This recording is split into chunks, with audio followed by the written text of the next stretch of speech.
Trabalhar na área da limpeza não é fácil, mas também não precisa ser tão difícil, né, gente? Eu quero contar pra você como eu co-criei, sim, com o poder da minha mente, que eu sou muito poderosa, uma vaga específica para trabalhar em um lugar que eu havia me candidatado. Tem uma empresa na minha cidade que ela faz a ponte entre eu, funcionário, ao cliente, né?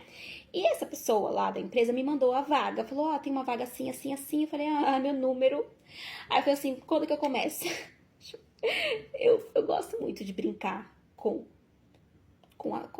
a minha mente. E assim, tem muito poder no que você fala, tá? Se você fica pensando coisas negativas, falando coisas negativas, isso aí vai estar criando sua realidade. Então eu tento, né? A gente tem que brincar, que testar, pelo menos tentar se pôr à disposição a pensar e falar coisas positivas. E aí, quando ela falou da vaga, aí eu vi que a vaga era perfeita pra mim, na minha cidade, tudo certo, tudo que se encaixava com o que eu gosto. Eu falei assim, tá, quando que começo? Ela falou assim, calma, calma, Nageli, porque tem uma entrevista ainda, tem você e mais 2 pessoas. Calma, depois, né, tem que passar pela entrevista também e tal. Falei, tá tudo certo, mas essa vaga já é minha. Aí ela riu assim um pouco e tal.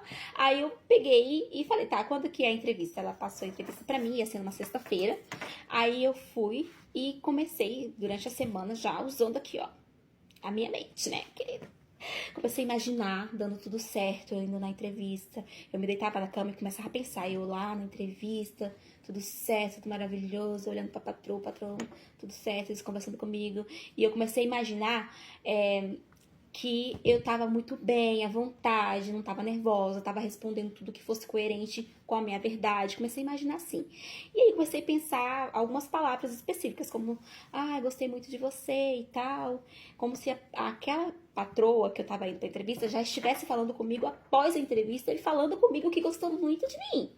E aí, também comecei a pensar várias coisas, né? E desejar várias coisas. Eu quero estar relaxada e tal. Se possível, eu quero até sorrir dessa entrevista, porque daí sorriso, pra mim, significa que as coisas estão indo bem, né? Se puder sorrir, aí comecei a imaginar várias coisas. E principalmente o pós. Comecei a imaginar como se já tivesse acontecido. Já estou sendo contratada. Comecei a imaginar a empresa mandando mensagem dizendo, Nageli, você foi escolhida. E pensava sobre isso várias vezes. Quando eu ia deitar, eu pensava. Durante o dia, no trabalho que eu tava, né? Eu pensava em sendo escolhida. Ela mandando mensagem, Nageli, parabéns, você foi escolhida. Nageli, parabéns, você foi escolhida. Comecei a pensar várias vezes o mesmo pensamento. Fui pra entrevista, eram mais 2 meninas, fui a primeira a ser chamada, fui contratada e comecei na segunda-feira a trabalhar naquele lugar. A nossa mente, ela é muito poderosa. Aquilo que você determina, que você foca, que você sente como real, é real. Por que algumas coisas a gente quer e não acontece? Porque a gente tem muitas crenças que limitam aquilo a acontecer. Mas você precisa pensar positivo sobre aquilo, porque às vezes a gente quer alguma coisa, mas a gente pensa, mas será que vai dar certo? Eu poderia ficar será que eu vou ser escolhida? Será que eu vou ser escolhida? Não, eu determinei e eu senti e eu co-criei aquela vaga. E depois a cliente mandou mensagem pra mim falando, gostei muito de você. Porque é impossível não gostar de mim, na verdade, né?